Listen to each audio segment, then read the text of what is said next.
There must be a national debate about the public sector wage bill, but there is a dictator in charge, and here is his statement on the matter during the budget. We'll implement the comprehensive public sector compensation restructuring to make our public sector compensation fairer, easier to understand, transparent, easily understood, sustainable, affordable, in a way that recognizes and rewards performance. Madam Speaker, we may not have a lot of resources, we may be poor, but we must be just. We will restore justice and internal equity to public sector compensation. Well, we all know the politicians are liars, so let me set Clarke straight. 1. He has the resources. 2. Jamaica is poor because of gross mismanagement, greed and corruption of the JLP and PMT. 3. Under the 2013 IMF agreement, public sector workers can never ever be properly remunerated. And 4. He does not know the meaning of the word justice. He thinks it's better to waste the people's money on lawyers than pay the police their unpaid overtime. The IMF has linked the wage bill directly to GDP, so wages go up if GDP goes up. But as you can see, GDP barely increases, and some workers haven't actually had a pay rise since 2013. However, household inflation runs at around 10% per annum, so every year the workers' spending power decreases and they get poorer. It is actually inhumane. The goal should be to increase GDP, but that is impossible because GDP is dependent on tourism and call centres, both of which benefit foreign investors much more than Jamaica. The second biggest contributor to GDP is remittances, and no one, and certainly not a country, can be dependent on charity. The fact is, the IMF agreement is designed to keep GDP low and weaken the public sector, and it has been written into law. The government is abiding by the laws of Jamaica and laws that were passed in a bipartisan fashion for us to cast budgets that are consistent with attaining a debt ratio by 2028, so 8 years from now, at about 60% of GDP. This is a law that the people knew nothing about and would never agree to if they knew it would deliver such hardship. As you heard, the main objective is to reduce the debt to GDP ratio to around 60%, and that can be done in 3 ways. Option 1, make repayments to lower the debt. Option 2, invest to increase GDP. And option 3, a combination of debt reduction and investment. The IMF enforced option 1 with strings attached, including an immoral wage bill of 9% of GDP. It is immoral because it does not account for inflation and the decline of the Jamaican dollar. If workers want to be treated fairly, this so-called law must be challenged. The implementation of restructured public sector compensation will lead to a significant rise in the wage bill, which will likely breach the wage to GDP target of 9% in Jamaica's fiscal responsibility laws. So Clarke confirmed that compensation is linked to GDP, and he is concerned that the ratio is above 9%. Also, the so-called law has a name, the Fiscal Responsibility Law. A solo investment pays for itself in under 4 years, so how can it be fiscally responsible to pay JPS around $150 million US every year to power public infrastructure? Why not redirect JPS payments to loan repayments to pay for solar-powered infrastructure? This would save over $50 million in the first year and create thousands of jobs. How is it good money management for schools to pay foreign investors for electricity supplied by the sun? It is the Fiscal Irresponsibility Law, and it was introduced to aid foreign exploitation and keep Jamaica poor. In this year, with the start of compensation restructuring, the wage to GDP ratios are projected to be 11.4%, and this has already prompted concern. This reform is happening in a context where, as I said before, Jamaica is not yet out of the woods. Our debt is still very high, and our economy remains vulnerable to potential shocks. Higher interest and wage costs limit flexibility to respond to crisis. As a result, these concerns cannot be dismissed. Madam Speaker, I wanted to consider the following facts. that Jamaica has one of the highest levels of wage to GDP ratios in our hemisphere, even prior to this reform. The graph shows 30 Latin American and Caribbean countries, and Jamaica has the 8th highest wage bill as a proportion to GDP, and this is in 2021, even before our compensation review. The wage bill is not big. The ratio is large, and there is a huge difference between the two. The ratio is large because the GDP of Jamaica is embarrassingly low. Compare our 2019 GDP figures with Barbados. Jamaica had a figure of 528 US per person. Barbados had a figure of 1800 US per person. That is more than 3 times bigger, and Barbados does not have mining. If we had a comparable GDP to Barbados, our economy would be over 50 billion US, and the wage to GDP ratio would be the third lowest. To achieve a $50 billion economy, state investment in renewables and solar and wind-powered manufacturing and industries is needed. But we are getting more mining, tourism and call centers to make foreign investors richer at our expense. When you add interest, Madam Speaker, and this is where Jamaica has the 4th highest level of wages and interest as a proportion of GDP in our hemisphere. The 4th highest wages and interest as a proportion of GDP, which introduces tremendous inflexibility in our fiscal arrangements. Wages and interest in 2021 accounted for over 16% of GDP. So we're told that wages and interest payments take a big chunk out of the budget. Let's look at wages. Clarke implied that the bill is high, but the fact is the vast majority of workers are underpaid, so it cannot be true.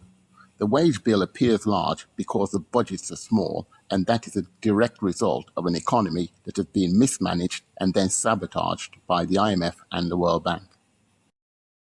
In regards to interest, Clarke chose not to go into any details, and I'm not surprised because this is totally the fault of the JLP and the PMP. As you can see, Jamaica is number 2. However, unlike wages that must be paid, interest is paid on monies borrowed by governments, and the JLP and PMP borrowed for themselves and didn't care about the interest rate. Clarke also ignored the amount spent to repay their debt, that is, $169 billion. It is more than the interest payment, and servicing the debt will cost $307.5 billion, which is a staggering 34% of the budget. This is the main reason why there is no money for wages and social spending, and this will continue until at least 2028. The result, Madam Speaker, is that Jamaica ranks 22nd out of 26 Latin American and Caribbean countries for whom data is available in capital, social, and other expenditure. It goes hand in hand. The more of your budget that you spend on interest and on wages, the less you can spend on capital, social, and other expenditures. Let me correct Clarke. There is no room for capital expenditure because of decades of mismanagement and corruption by the JLP and PMP, and then the intervention of the IMF. He deliberately avoided debt servicing because it can be modified to release money for wages and investment. Now, this is just our reality, but what's important is that we understand our reality, Madam Speaker.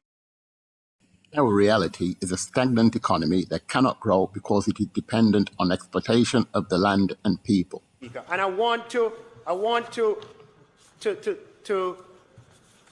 spend just for this to be properly and carefully understood. It's very important, Madam Speaker. So I want to show you what the structure of Jamaica's expenditure looks like. Here is the true structure of expenditure. Vis-a-vis, let's choose 2 countries. I could choose any other 2. I'd just choose Trinidad and Peru. And I'm looking at the structure, Madam Speaker, if I may temporarily speak from a seat other than my own, from the structure, right, in terms of the proportion of our budget that's allocated to different areas. So, Madam Speaker, Jamaica,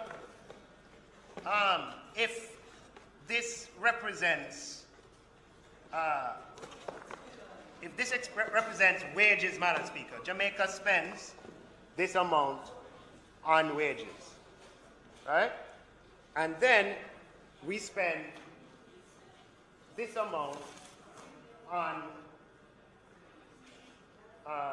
interest. When you look at Trinidad, Madam Speaker, Trinidad would spend this amount. I don't know if it can be seen. Trinidad would spend that amount on wages, and they will spend this amount on interest. See the difference between Jamaica and Trinidad? They have a lot more space to spend on capital, social, and other expenditures versus us, okay? This is percentage of your overall budget, so everything should be the same height. So as a result, what ends up happening is that Jamaica ends up spending, I'm just telling you a snapshot. Jamaica, it was worse than this before. Jamaica, Madam Speaker, ends up spending this on other expenditure, right? And then what's left is we can only do this amount of capital expenditure. Now, I want to tell you, other expenditure, Madam Speaker, includes road maintenance, Minister Warmington, garbage collection, police car, drugs for hospitals, computer for school, textbook, just operating expenditure. The green represents capital expenditure, garbage truck, fire truck, JUTC bus, highway, hospital, school, police station, the green. When it comes to the, just comparing with another country, because they have so much space on other expenditure, they can spend a lot more.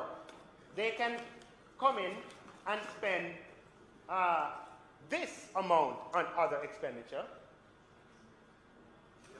right? On operating expenditure, Madam Speaker, and in fact, a little more than that. And then, Madam Speaker, it allows them space to spend more on capital expenditure as a percentage of their budget. So this is what our structure looks like, and this is what another country's, let's just not call it, another country's structure looks like, right? And here we're talking about percentage of your budget. Proportion. So they could be, their economy could be a lot bigger than ours, but the proportion, we are spending this amount on interest and on wages, and therefore it leaves that amount for everything else. Okay, he said his explanation is very important and must be carefully and properly understood, but unlike its fans, I don't understand it. I understand that the towers should be the same height because he's dealing with proportions and using visual comparisons. However, he cannot make random comparisons because the proportion spent will differ country to country due to numerous factors. Consider GDP. If Jamaica wasn't a banana republic, we'd have an economy 3 times bigger, so the budget could be tripled from 900 to 2,700 billion.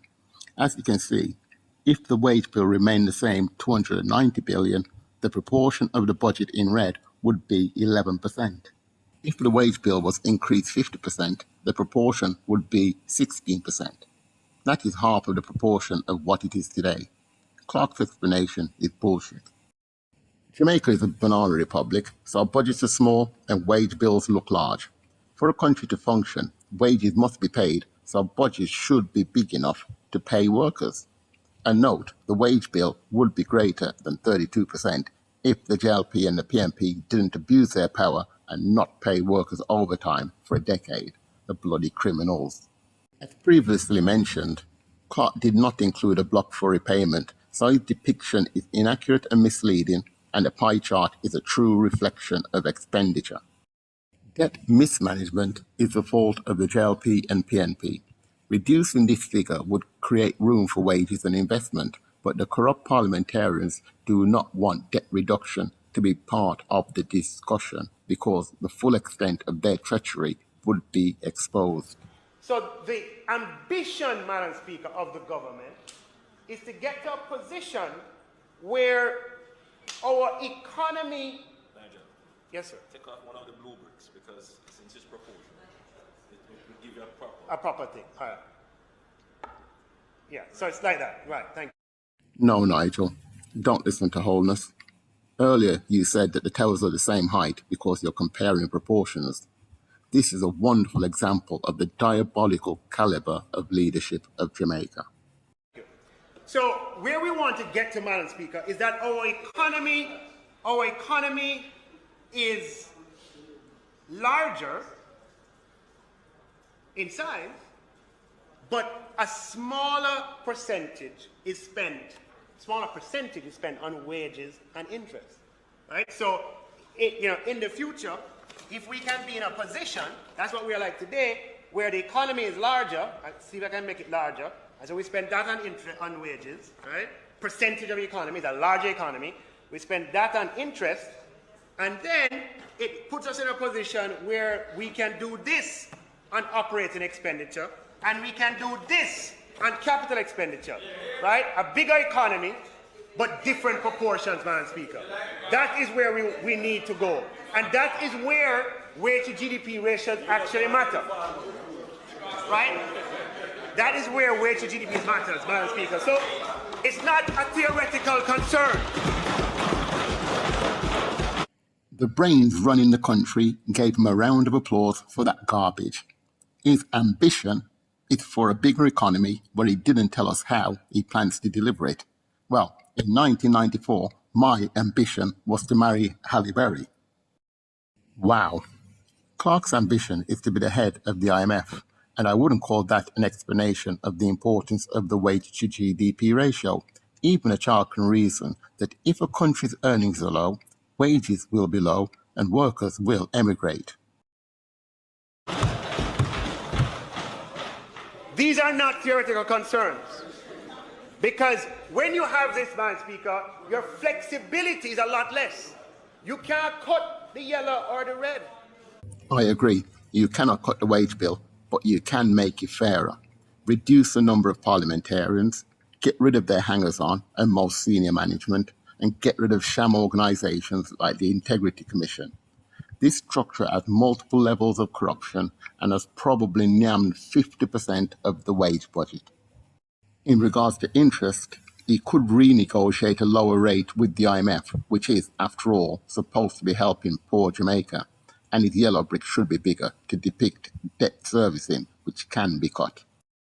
Debt is a problem when a country is badly managed, and our situation is a monumental disaster. We're told that the debt is going down. Well, in 2013, it was 2 trillion, and at the end of 2021, it was 2.2 trillion. But during those 9 years, well over 2.4 trillion was spent. The IMF agreement makes foreigners richer and Jamaicans poorer, and this will continue until at least 2028. We must have change. An alternative is to suspend repayments for, say, 5 years and invest $1 billion US every year in renewable energy projects and infrastructure, which would create thousands of jobs, dramatically improve GDP, and strengthen the dollar. The only thing you have to, that is discretionary, not even the blue is discretionary. You have to, the blue is motor car for police, etc., etc. You have a little play with. Whereas this country, when they're in crisis, they have a lot more flexibility. So the goal of government, and it used to be a lot worse. We're coming from a position where the red and the yellow would be up to here. That's where we're coming. You hear where we're coming from? He pointed to the top of his tower. So in the past, interest rates ate over 50% of budgets. That is how inept and corrupt they are. From. So, Madam Speaker, we're making progress. It's going to take time, but we're going to get to a position where we'll be able to spend more of our budget on capital and on operating expenditure for the people of Jamaica. It will never fucking happen. Their only ideas are based on charity. They want the diaspora to fund healthcare and to look after the elderly. They waste and steal with impunity, so they end up begging. They have made Jamaica a charity case. This is not an unwilling and uncaring government.